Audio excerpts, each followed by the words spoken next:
गंभीर आरोप लगे आपकी पार्टी पर कि आपकी पार्टी भी तो ऐसे धनाढ्य लोगों का साथ दे देकर उनको राज्यसभा तक पहुंचाती रही। देखिए दीपक जी, डॉक्टर संगीत राजे जी पढ़े लिखे इंसान हैं। जिस मानसिक तो पढ़ा लिखा इंसान ही ऐसी बात बोल सकता है सर? अरे सुनिए ना, अरे सर सुनिए, पढ़ा हो। ये इतने बदतमीजी से बात करेंगे, मुझे अंदाजा नहीं था कि अय्यासी शब्द का इस्तेमाल। इनको इतनी शर्म हया होनी चाहिए कि एक नेशनल चैनल पे इतने बड़े नेताओं के बारे में इस तरीके के शब्दों का इस्तेमाल कर रहे हैं, शर्म आना चाहिए। दूसरी बात, देखिए ये कह रहे थे कि साहब कांग्रेस के जमाने में अडानी बहुत बड़े थे। मैं बताना चाहता हूं 2014 से शायद अब तक का इतिहास इनको पता नहीं है। 2014 में जो अडानी की जो संपत्ति थी वो 37,000 करोड़ थी। 2018 में 59,000 करोड़, 2020 में 2.5 लाख करोड़, 2022 में 13 लाख करोड़, और कोरोना में जब पूरी दुनिया परेशान थी तो 21 जनवरी 23 को इनकी संपत्ति 21 लाख करोड़ हो गई।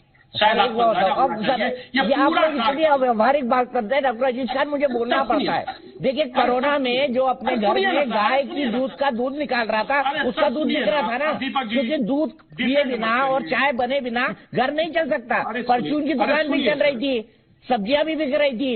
तो अडानी साहब के भी जो धंधे हैं वो रेडी कैश वाले हैं। तेल बेचते हैं, वो अडानी का तेल भी आता है, अडानी के कई और प्रोडक्ट्स आते हैं, तो ये रेडी कैश वाले, उनका लॉकडाउन न लॉकडाउन से कोई मतलब नहीं है। अब बोलिए अजीज खान साहब, तर्क जो है ना उसमें वजन होना चाहिए। आप सर सुनिए ना, आप डिफेंड मत करिए, लोगों के तेल निकाल डिफेंड करूंगा सर, मैं तो तर्क बता रहा हूँ आपको, मैं तो तर्क बता रहा हूँ कौन से धंधे में कमाई होगी और कौन से में नहीं होगी। चैनल भी बनाते हैं कोरोना, अरे भाई सुनिए, चैनल भी चलाते हैं, सही बोल रहे हैं, अभी भी खरीदा है उन्होंने। अरे सर सुनिए ना, सुनिए सर मेरी बात, मैं कह रहा हूँ कोरोना काल में लोगों के तेल निकल गए हैं, सड़कों पर लोग आ गए, वो तेल ही निकाल रहे हैं भाई, अडानी का तेल है। अरे सर सुनिए, अब मुद्दे पे तो आने दीजिए सर, मुझे बात तो रखने दीजिए, इतने लंबे वक्त के बाद मुझे मौका दे रहे हैं आप। सर ये लगातार जो चर्चा हो रहा है, जो बहस हो रहा है कि सर संसद क्यों नहीं चल रहा है, राहुल गांधी माफी क्यों नहीं मांग रहे। साहब राहुल गांधी को माफी मांगना चाहिए, निश्चित तौर पर मांगना चाहिए, लेकिन जो हमारे देश के जो संवैधानिक पद पर, सबसे बड़े संवैधानिक पद पर बैठे हैं, आखिर वो माफी कब मांगेंगे? क्या वो उन्होंने नहीं कहा? क्या उन्होंने तमाम वक्तव्य नहीं दिया? क्या उनके कहने के मुताबिक देश में लोकतंत्र पूरी तरह से जिंदा नहीं है? क्या उनके स्टेटमेंट में ये बातें नहीं आई? देश के 4 जज बैठते हैं जो सुप्रीम कोर्ट के जज हैं, क्या जब वो स्टेटमेंट देते हैं तो क्या पूरी दुनिया में उसका चर्चा नहीं होता है? आप ही के चैनल ने तमाम बार चर्चा किया। क्या विदेशों के लोग, जो विदेश में बैठे हैं लोग, क्या वो चैनल नहीं देखते हैं? क्या बीबीसी पर जब रेड पड़ता है, इतना बड़ा न्यूज प्लेटफॉर्म है, क्या उस पर पूरी दुनिया की निगाहें नहीं है? क्या जब आप मध्य प्रदेश, आप कर्नाटक, आप तमाम प्रदेशों में, महाराष्ट्र में आप जिस तरीके से सरकार गिराते हैं, चुनी हुई सरकार, संविधान की धज्जियां उड़ाते हैं, तो क्या साहब लोकतंत्र की हत्या नहीं होती है? क्या पूरी दुनिया में उसकी खबर नहीं फैलती है? आप किस लोकतंत्र की बात कर रहे हैं?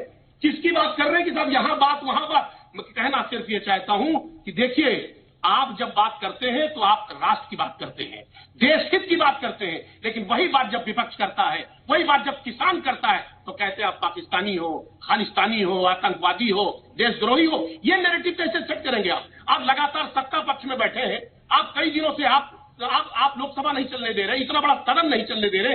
कहीं इतिहास है आज तक कि सत्ता पक्ष के लोगों ने कभी भी सदन को नहीं रोका है, लेकिन क्यों रोका जा रहा है? किसी एक खास शख्स को बचाने के लिए तरह तरह के डिफेंस तैयार किए जा रहे हैं। इसका जवाब कौन देगा? लेकिन इसका जवाब लेते हैं सर डॉक्टर अजीज खान, सीधे आप जवाब दे सकते हैं संगीत रागी जी का। और मेरा एक सवाल है, क्या राहुल गांधी जी को प्रधानमंत्री पद के तौर पर आप उम्मीदवार के तौर पर स्वीकारेंगे? क्योंकि ममता दीदी के यहाँ जाके अखिलेश यादव जी कुछ अलग डायरेक्शन की बात कर रहे थे कि नहीं, मैं अब तो बिल्कुल कांग्रेस के हाथ के साथ नहीं हूँ। देखिए दीपक जी, संगीत रागी जी क्या कहते हैं क्या नहीं कहते हैं, मैं उस पर नहीं जाना चाहता हूं। ये उनका आचरण है, वो जैसा बोलते हैं वो खुद इस बात को समझते हैं कि यही जवाब है। एक बात देखिए, लगातार मैं 2-3 बातों का जवाब दे दूं कि साहब बार बार चर्चा हो रहा है, साहब विदेशों में बताया गया, साहब लोकतंत्र खतरे में है, भी जेपी नड्डा साहब भी कह रहे हैं। लेकिन निश्चित तौर पर इसमें बचा नहीं है लोकतंत्र। इस मुल्क में जो भी सत्ता के खिलाफ आवाज उठाता है, ईडी और सीबीआई उसके घर भेज दी जाती है। ये साहब लोकतंत्र है? लोकतंत्र है नहीं लोकतंत्र, पहली बात। दूसरी बात मैं कह रहा हूं, चाहे राहुल गांधी, अच्छा बताइए, अखिलेश जी के घर ईडी और सीबीआई कब गई? अरे सर आप, अच्छा बताइए, अखिलेश जी के घर ईडी और सीबीआई कब गई? अरे सर आप मुझे, अरे देखिए बताइए ना सर, आप मुझे मैं तो आपसे सवाल पूछ रहा हूँ।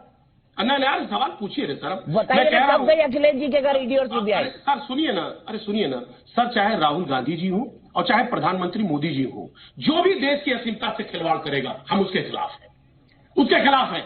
अगर राहुल गांधी जी ने देश की कहीं ना कहीं अगर बदनामी की है, देश के खिलाफ आवाज उठाया है, तो हम उनके खिलाफ रहेंगे। अरे उठाया कि नहीं, यही तो पूछ रहा हूँ अजीज खान जी आपसे। तो मैं कह रहा हूँ, जब आप साथ जाएंगे तो बोलेंगे नहीं उठाया है, जब आप ममता जी के साथ जाएंगे तो बोल देंगे कि हाँ उठाया है उन्होंने। सुनिए, अरे सर सुनिए ना, जो भी इस मुल्क के खिलाफ खड़ा होगा हम उसके खिलाफ खड़े होंगे।